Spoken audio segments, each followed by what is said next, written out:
തിരുവനന്തപുരം മുതൽ കാസർഗോഡ് വരെയുള്ള മലയാളികളുടെ സംസാര ഭാഷ പലതരത്തിലാണ്. ഇവയെല്ലാം ഒരുപോലെ കൈകാര്യം ചെയ്യുന്ന ഒരു വിദേശ മലയാളിയുണ്ട്, ജിദ്ദയിലെ ഷഫ്നാസ്.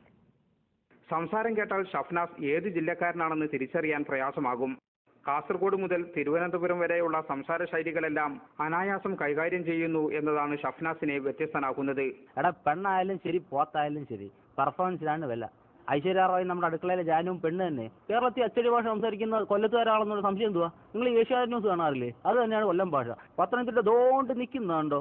ദോണ്ട് നിൽക്കുന്ന നാരായണന്റെ വീട്, ദോണ്ടാ പുഴ. അത് കഴിഞ്ഞിട്ട് ദോണ്ട് നിൽക്കുന്ന ആ പാലം, അതിനപ്പുറത്താണ് നാരായണന്റെ വീട്. അവിടെ കൊണ്ടുപോയി സാധനം ഇങ്ങ് വെക്കുക, ബെല്ലടിക്കുക, ഇങ്ങി പോരുക.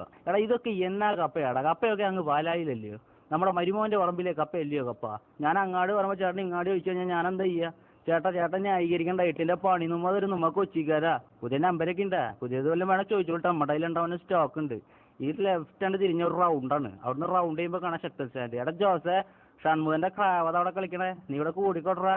പാലക്കാട് പൊണ്ണുങ്ങളാണ് പൊണ്ണുങ്ങള്. അവർ രാവിലെ പോവും, വൈകുന്നേരം വന്ന് ഡീസൽ ടാങ്ക് പൊട്ടിയിട്ട് ഷാർട്ട് ലിവറായിട്ട് ഓല് വയ്ക്കുന്നത്. അത് നേരം വൈകി കൊരമ്പയിലെ ജംഗ്ഷനാണ്ട് കഴിഞ്ഞങ്ങാണ്ട് മഞ്ചേരി ചന്തി കൂടെയാണ് പോയത്. അപ്പോൾ കാണാൻ പോനെ ഇങ്ങനെയൊക്കെയാണ് മലപ്പുറത്തിനെ വന്നു കിടന്നുണ്ട് ഒരു മനുഷ്യൻ ഒരു ആക്സിഡന്റ് പറ്റിയാണ് ചോര പറഞ്ഞിട്ട് മരിച്ചു. അതിന് ഞങ്ങളെ അയക്കൂലേ. കൊടുവള്ളിക്കാരനാണ്. ഇനി അറിയൂലോനാ നമ്മളക്കുണ്ടൻ അക്കുണ്ടനാവും തിന്നെയല്ല കുട്ടിയല്ല കളിക്കാൻ വേണം പഠിക്കാൻ മഞ്ഞ അറിയില്ലോ. നമ്മൾ മുട്ടാഞ്ചേരില്ലോനാണ്. ഞാൻ ആടെ ഇങ്ങനെ നിൽക്കുന്നത് കാസർഗോഡ്. അപ്പോൾ പോകുമ്പോൾ എന്നോട് ചോദിക്കുന്ന കോഴിക്കോട് വരുന്നു വെച്ചാൽ അപ്പോൾ ഞാൻ പറഞ്ഞു ഞാൻ ഇന്നലെ ആടെയെല്ലാം പോയിട്ട് വന്നിക്കുള്ളൂ. ഞാൻ ഇവിടെ തന്നെ നിൽക്കുന്നതന്നെ. കാട് ഒരു പട്ടി എന്നാ പറത്തിക്കുന്നുണ്ട്. ഞാൻ വേർപ്പ് തുള്ളിയിട്ട് പാഞ്ഞ്. ജിദ്ദയിലെ ഒരു ട്രാവൽ ഏജൻസിയിൽ ജോലി ചെയ്യുന്ന ഷഫ്നാസ് സ്കൂൾ കോളേജ് തലങ്ങളിൽ മിമിക്രിയിൽ നിരവധി അംഗീകാരങ്ങൾ വാങ്ങിക്കൂട്ടിയിട്ടുണ്ട്. Jaleel Kannamangalam, Asianet news, Jeddah.